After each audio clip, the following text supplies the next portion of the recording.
on the screen that I have here. Maybe it's a prompter, although I'm not going to read anything from it. It says the power of the present moment, a meditation. So that's what I'm supposed to do with you.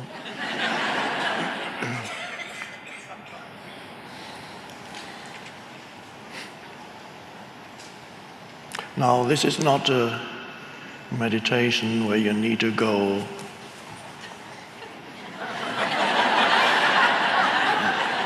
because sometimes the moment one says meditation, everybody goes.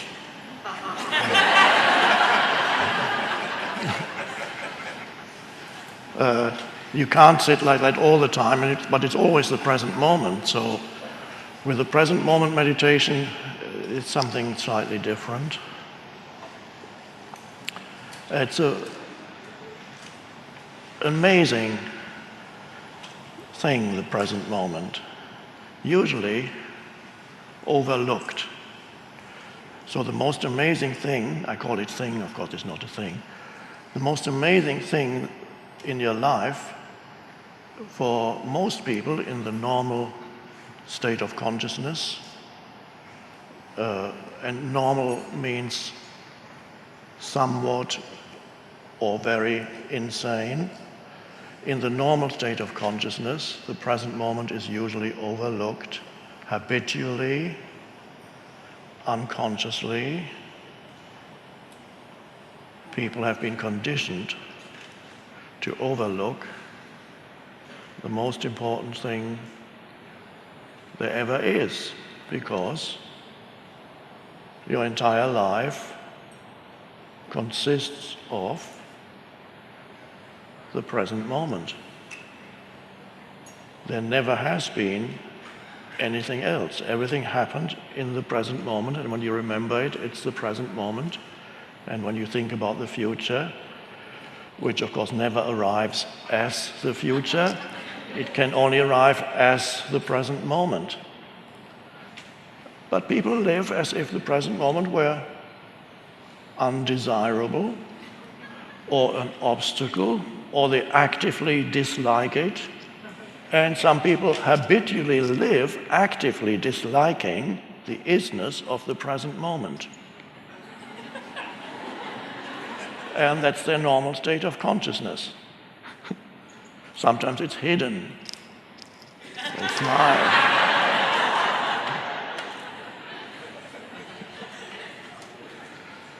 So when you become aware of the present moment, and sometimes people realize when I talk about it, all of you of course know all this already, but there may be some tuning in through the media who don't know this yet. When you realize that that's all there ever is, your entire life consists of the now. It can only unfold in the now, which is now.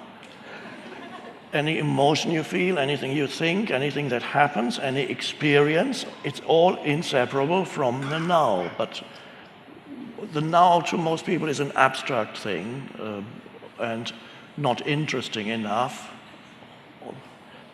So let's see what that means, and let's make it into a meditation.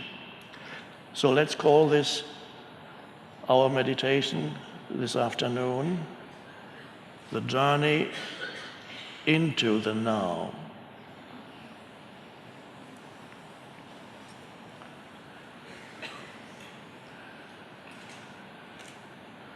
Usually when you talk about the now, then it's usually associated with, okay, the first thing that appears then in your awareness perhaps is your surroundings.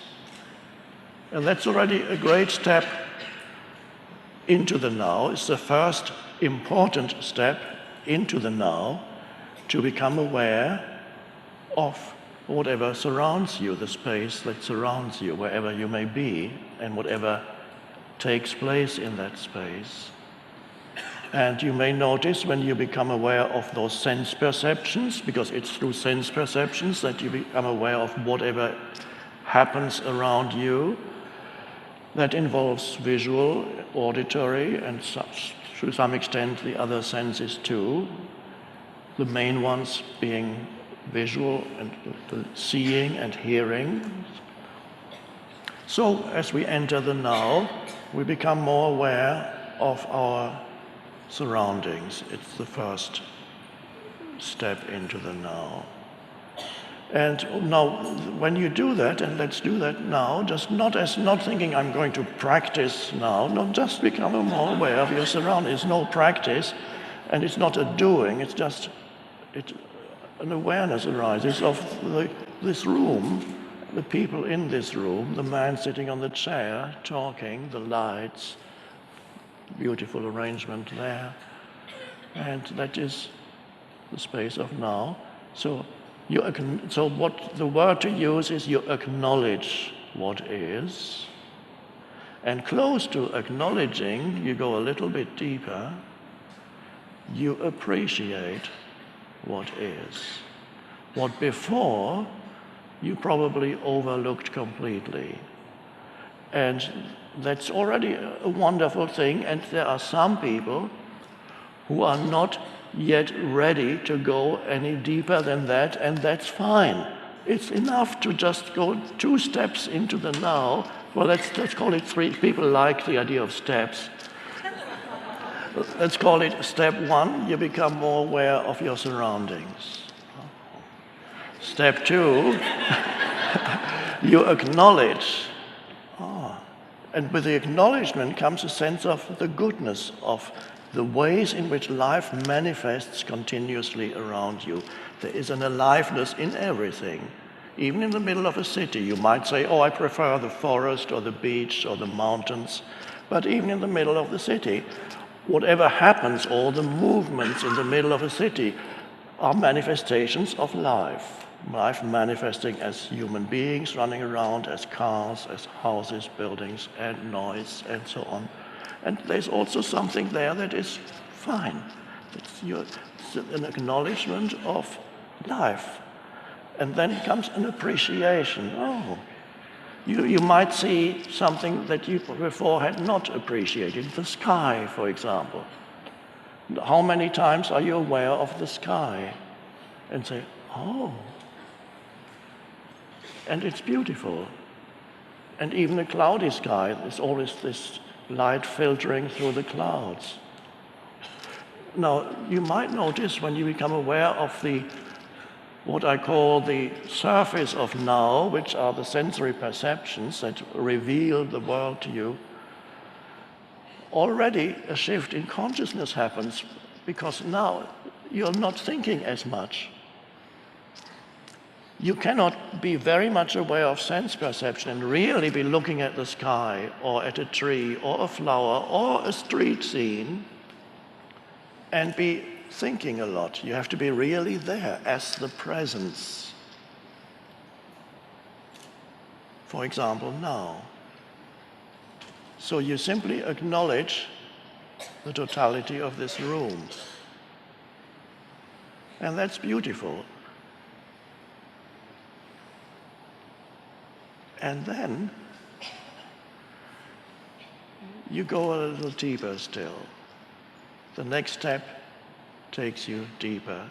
Then you can ask yourself, what else is there to the now apart from the things that arise in my sense perception? What else is there? Is there anything else? Is that what the now is? What appears in the now?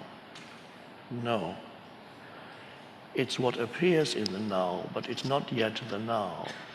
So to become aware of the present moment, to become aware of sense perceptions is an important step, and some people are so out of touch with their surroundings, they are never where they are. They are in the stream of their thinking, with only enough attention not to bump into things.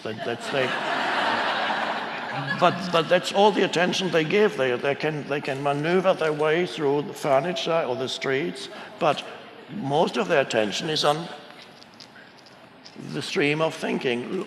A lot of it, by the way, useless, you might have noticed, and a lot of that negative too.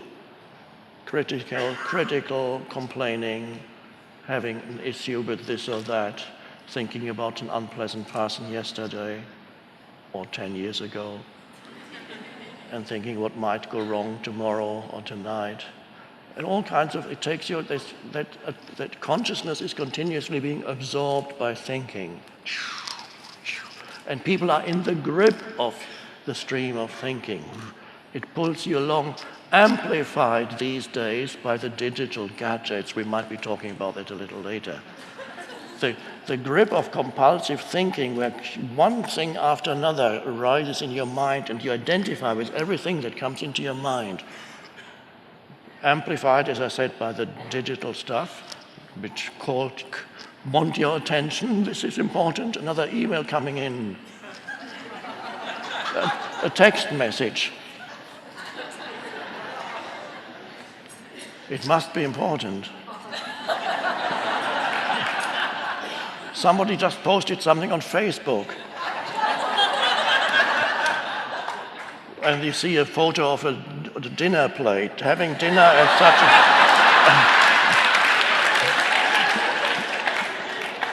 And of course, then you have to reply and you say, cool, it's great. And that absorbs all your attention, is continuously being absorbed. It was bad enough before the digital things, but now it gets amplified.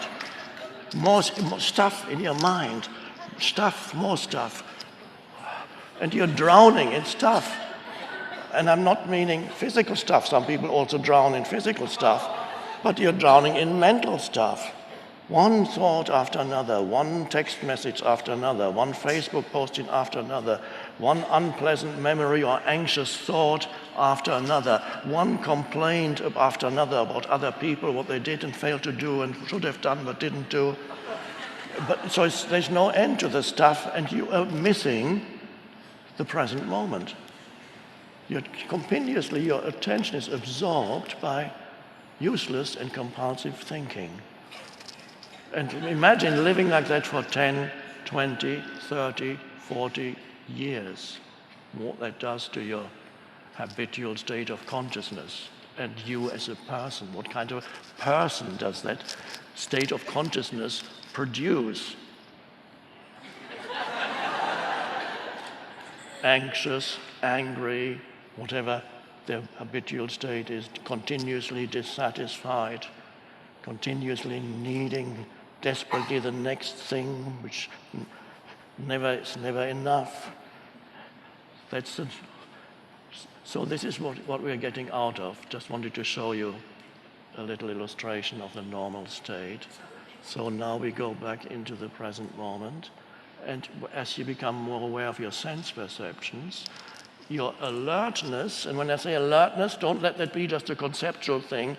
Alertness needs to be something that you can only know what alert awareness is by experiencing alert awareness. You cannot understand conceptually what alert awareness is.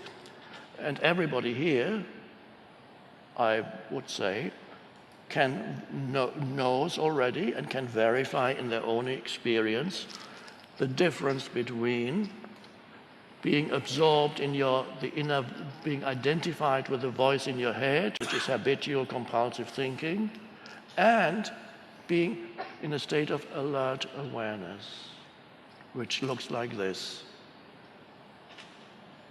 You don't have to look like that, I'm acting it out. I'm just wanting to give a visual representation of it. It goes. And you may notice suddenly this is called, now, oh, by the way, there's been a lot of talk about mindfulness here. I just wanted to mention, I never use the word mindfulness, except when I explain why I don't use it. There's nothing wrong with mindfulness, it's just that my preference is to call it presence. Reason being, to me, mindfulness implies that your mind is full, and we don't want that.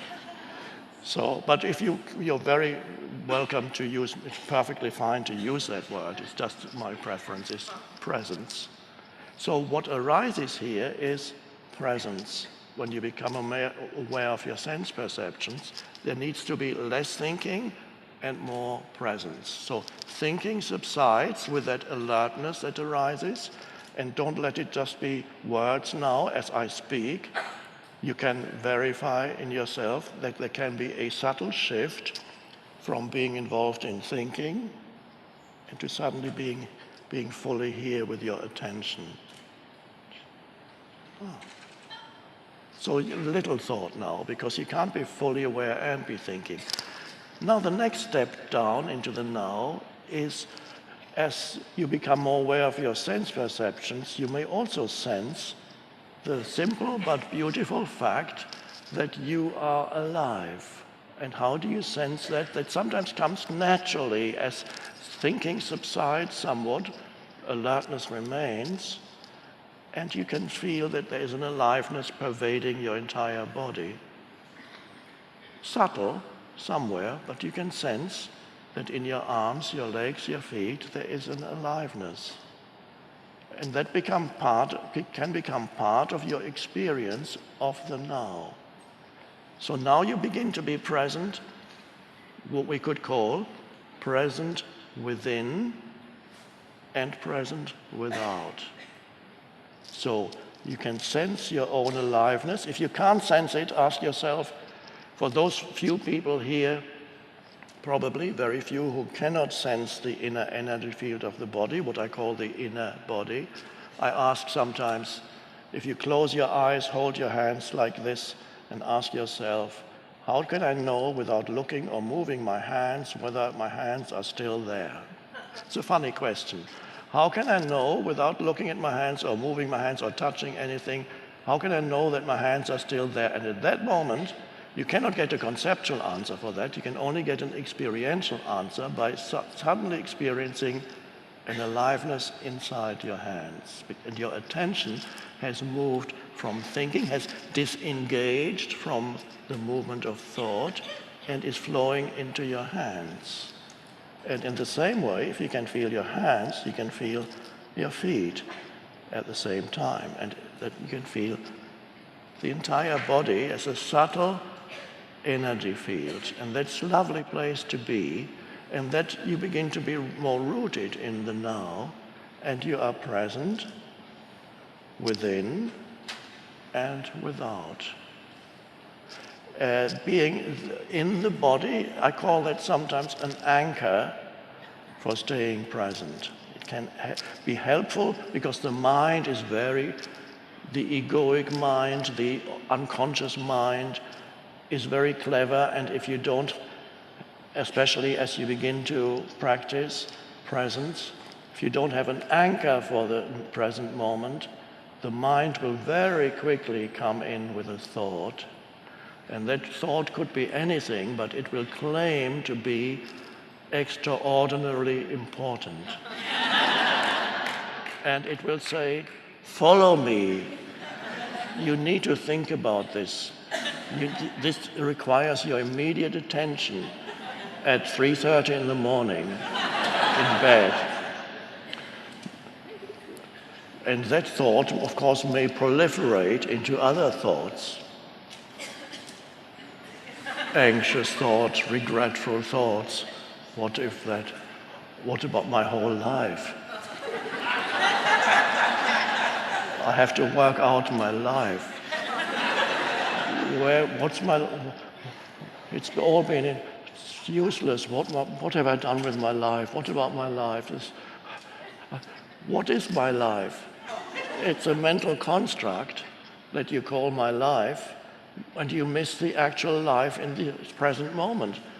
But so you need to know that your thought it's very seductive and hypnotic, and it will come in and grab your attention again if you don't know what it's doing. But if you know that this is what it's doing, then you can say, not just say it, you can just be aware that there's another thought that wants to come in. And at that moment when there's an awareness, you don't have to follow the thought. You can just allow it to pass through your mind, and then it's gone again. And then you can say, my choice is to have my attention in the body, and you don't even have to verbalize that. The choice comes, you know that this is your choice, and then you're no longer suffering from an unpleasant, sleepless night. You're actually having a wonderful meditation. and not asking that this moment should be any different from the way it is. And you sense the aliveness in your energy field. That's your life. And the present moment, the aliveness of the present moment. And then perhaps, and now, we can go even deeper. Sense perceptions, acknowledging, appreciating, feeling the energy field in the body. All these things arise in the present moment. And have you missed anything? What is it that makes up the totality of the present moment? It is sense perceptions, feelings. There may be thoughts too, coming and going. You don't have to follow them, but they still come and go, some thoughts. And then there are spaces in between the thoughts. And this is extraordinarily important, to discover that there is such a thing in you as a space between one thought and another. So there's no longer an uninterrupted stream of thinking. Suddenly, you become aware of a space. And that feels extraordinarily good and powerful, and you feel then really you come to yourself. Not the self that has a story, not the self, the sense of self that is identified with your history, your personal history, but something that transcends your personal history, something that transcends also whatever arises in your sense perceptions. What is it, and the deepest level of now, and actually the essence of now, is this? What is it that enables you to be aware of your sense perceptions? What is it that enables you to have a thought? What is it that enables you to feel your body? So there's something else there that's not a thing, and we could call that your presence, or we could call that the space of awareness, or we could call that consciousness itself. And the most wonderful thing in your meditation is the discovery of yourself not as a person with a limited history, that dimension still exists, but there is a deeper dimension in you where whatever happened to the person, good or bad, is transcended and becomes irrelevant. A deeper sense of beingness or self, when you can realize that that which makes your sense perception possible, any thought possible, any emotion possible, is the fact that there is the light of presence in you. In that light of presence, you perceive this room. In that light of presence, a thought comes and goes. If too many thoughts come and you no longer have any gap in thoughts, the light of presence becomes obscured. It's still there, but it's like a totally cloudy day. You can't see the sun anymore. It's still filtering through, but you don't know it. All you see is the clouds. And that's normal, the destiny for millions of humans still on the planet. All they know is the stuff in their minds. The entire sense of self is derived from the stuff in their mind. Dreadful fate. But nobody tells us that it's dreadful. It's so normal. If you're born in a mental asylum, then you don't know that everybody's insane because everybody's the same. So this is what we are going beyond, is what arises, the possibility of entering a different state of consciousness, not just as an isolated experience, as a meditation practice, but to bring that, let's go back into it now, the awareness that you are aware. That sounds a little funny. Can you be aware right now that everything that you perceive or think or feel can only be there because you are there as the space for it, the space of awareness in which that arises? Another question one could ask to point you to that inner reality is to ask, what does it feel like to be you without taking recourse to memory? To be you now, not remembering your story. It's only a story in the mind. But what does it feel like to be you? Now you can only, there's no conceptual answer because I'm asking about an actual experience or realization right now, here, now. What does it feel like? What is the essence of who you are? Can you sense your own presence? Now when I say your own, it's not totally correct, it's not yours. But let's just put it like that for a moment. Can you sense the very presence that is the essence of who you are? And it has no form. It is just spacious awareness. And that's an amazing thing, to know yourself as spacious awareness. That frees you from believing that your personal history is who you are. Because your personal history is not that great. Mine isn't. It would be frustrating if I thought of my personal history. Who I am has come about through transcending my personal history. It's not my personal history showing this great thing. No, it's realizing the relative insignificance of my personal history. So the present, your own presence. So for some people, one pointer works better than another pointer. That's why I give you a choice of pointers, so you can ask yourself, or I can ask you, are you aware, or can you be aware right now of the fact that you are aware? Can you be conscious of the fact that you are conscious?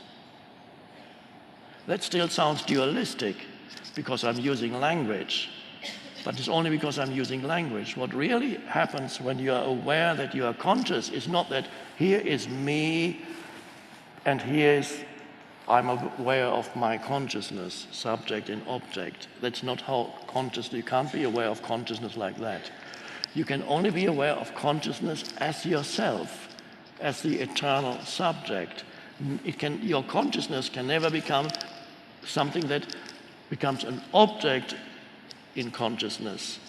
That's everything else is an object in consciousness. But you cannot be aware of consciousness as an object because consciousness is you. The essence of you. And that essence of you is the essence of the present moment. So when we go to the deepest level of the present moment, when you go to the deepest level of the present moment, what do you find and what do you discover? Yourself. The essence of you. So the essence of you, which is conscious space, is inseparable from the essence of the present moment. So when you go deep into the present moment, which is the vertical dimension, whereas most of life unfolds on the horizontal dimension, past and future, I need to do this to get there, and remember this. The vertical dimension is associated with the stuff in your mind, and that keeps you trapped. And now we're here, suddenly in the now, The horizontal dimension is the stuff in your mind. The vertical is now. It takes you deeper into the now and to the point of discovery that the essence of now is ultimately who you are. And this is a wonderfully liberating realization because it frees you from a false sense of self. If you don't realize the essence of who you are, you spend your whole life in a false sense of self, which I call the ego.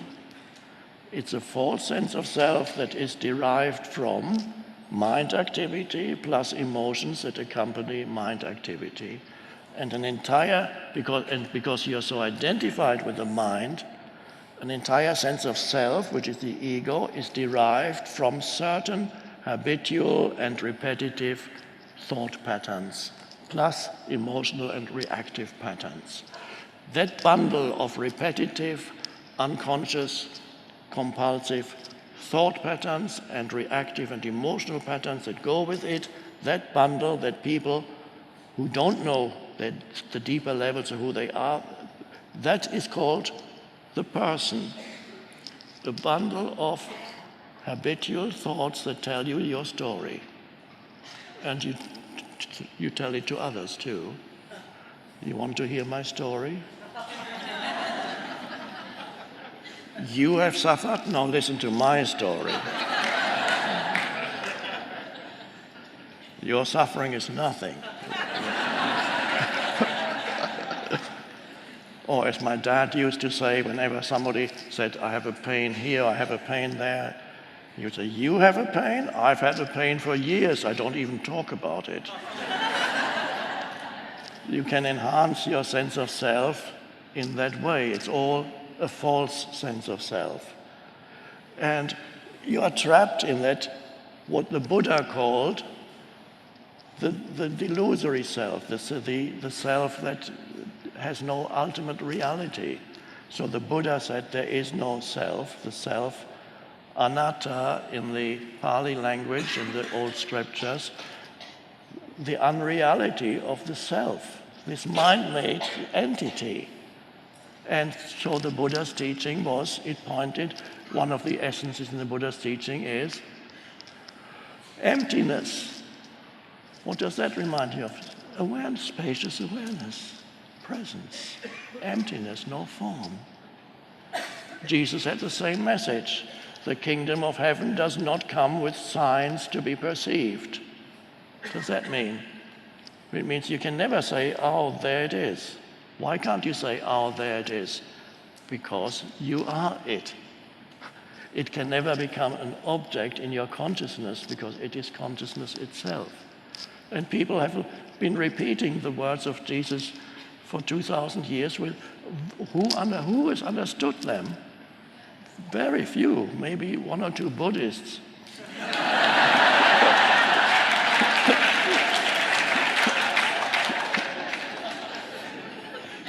So this is the secret of life, and it's so simple to know who you are. Know who you are beyond the surface self.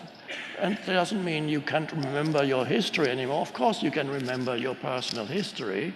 That's fine. But you are no longer trapped in that exclusively personalized sense of me. It's such a frustrating way to live. We're just in this little me. Always feels threatened by things and needs to identify with other things and never feeling complete, never feeling satisfied for very long, always a sense of not enough. Awful way to live. So we are transcending that, and that's the shift in consciousness. And then as you bring into your daily life that spacious awareness, the awareness of yourself as spacious consciousness, which you can also call stillness. There's a stillness. Even as you speak, you can still feel the underlying presence. In the foreground, you speak, you listen, you do things. In the background, a spacious awareness. In other words, you sense your own presence, which is not your own because your own presence is one with universal presence. You might have noticed I don't use the word God, because the moment you use God, it becomes another concept in your mind. So the Buddha very wisely avoided it.